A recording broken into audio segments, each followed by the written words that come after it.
Assalamualaikum warahmatullahi wabarakatuh. Di sini saya akan menjelaskan tentang asuransi. Yang pertama ada definisi asuransi.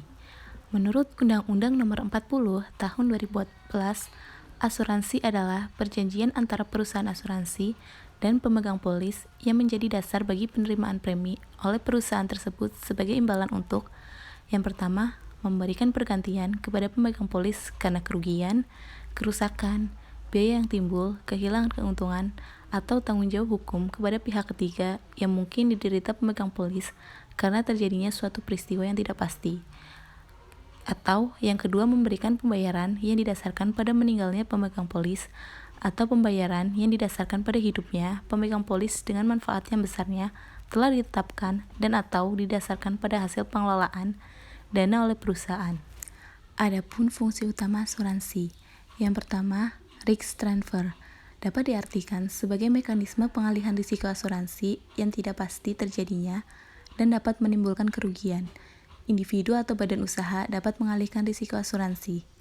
Yang kedua, ada common pool, dikenal pertama kali dalam asuransi laut, yang cara kerjanya berbeda dengan saat ini. Pool melibatkan kontribusi yang dilakukan oleh para anggotanya setelah terjadinya suatu kerugian.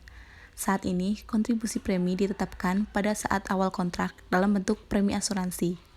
Yang ketiga, ada equitable premium, yaitu penentuan metode yang tepat untuk besaran kontribusi yang adil dan layak dalam bentuk premi yang berdasarkan tingkat risikonya dan jenis objek pertanggungannya. Selain fungsi utama asuransi tersebut, asuransi juga memiliki beberapa fungsi tambahan seperti fungsi subsidiar. Yang pertama, fungsi pendorong usaha. Yang kedua, fungsi pencegahan dan kontrol kerugian. Yang ketiga, manfaat sosial. Yang keempat, ada tabungan atau saving, sedangkan fungsi lainnya yang terkait dengan asuransi adalah sebagai dana investasi dan pendapatan jasa.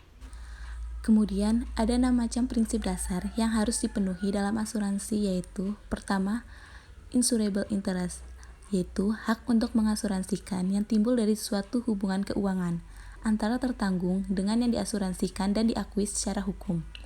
Kedua, ada utmost good faith, yaitu suatu tindakan untuk mengungkapkan secara akurat dan lengkap semua fakta yang material mengenai sesuatu yang akan diasuransikan, baik diminta maupun tidak. Ketiga, ada proximate cause, yaitu suatu penyebab aktif, efisien, yang menimbulkan rantaian kejadian yang menimbulkan suatu akibat tanpa adanya intervensi suatu yang mulai secara aktif dari sumber yang baru dan independen. Keempat, ada indemnity, yaitu suatu mekanisme di mana penanggung menyediakan kompensasi finansial dalam upayanya menempatkan tertanggung dalam posisi keuangan yang ia miliki sesaat sebelum terjadinya kerugian. Kemudian kelima ada subrogation, yaitu pengalihan hak tuntut dari tertanggung kepada penanggung secara klaim dibayar. Kemudian terakhir ada contribution, yaitu hak penanggung untuk mengajak penanggung lainnya yang sama-sama menanggung tetapi tidak harus sama kewajibannya terhadap tertanggung untuk ikut memberikan indemnity. Jenis-jenis asuransi. Yang pertama ada asuransi kesehatan, yaitu sebuah asuransi yang memberikan penanggungan terhadap permasalahan kesehatan yang diakibatkan oleh penyakit. Perusahaan asuransi kesehatan ini memberikan pelayanan perawatan kepada anggota asuransinya yang meliputi melindungi dan menanggung para anggotanya yang sakit, cacat, cedera, dan hal-hal lainnya. Kedua, ada asuransi pendidikan, yaitu asuransi yang keberadaannya dianggap sangat penting sekarang ini. Hal tersebut dikarenakan masyarakat beranggapan bahwa asuransi pendidikan merupakan asuransi cerdas yang dapat menjamin pendidikan yang lebih baik. Yang ketiga, ada asuransi jiwa. Mungkin beberapa orang beranggapan bahwa jenis asuransi jiwa ini sama dengan asuransi kesehatan. Padahal asuransi jiwa adalah jenis asuransi yang memberikan asuransi jiwa jaminan atas kematian seseorang yang tertanggung dengan memberikan keuntungan finansial. Terdapat beberapa perusahaan asuransi yang menyediakan pembayaran hanya setelah seseorang meninggal, dan ada juga perusahaan yang menyediakan pembayaran sebelum seseorang tersebut meninggal.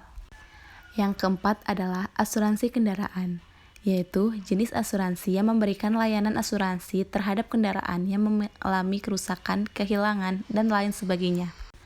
Kemudian ada asuransi bisnis, yaitu layanan asuransi yang menjamin pihak yang tertanggung dengan kegiatan bisnis. Asuransi bisnis biasanya dimiliki oleh perusahaan-perusahaan seperti perusahaan manufaktur, jasa, dagang, dan lain sebagainya. Yang terakhir ada asuransi properti.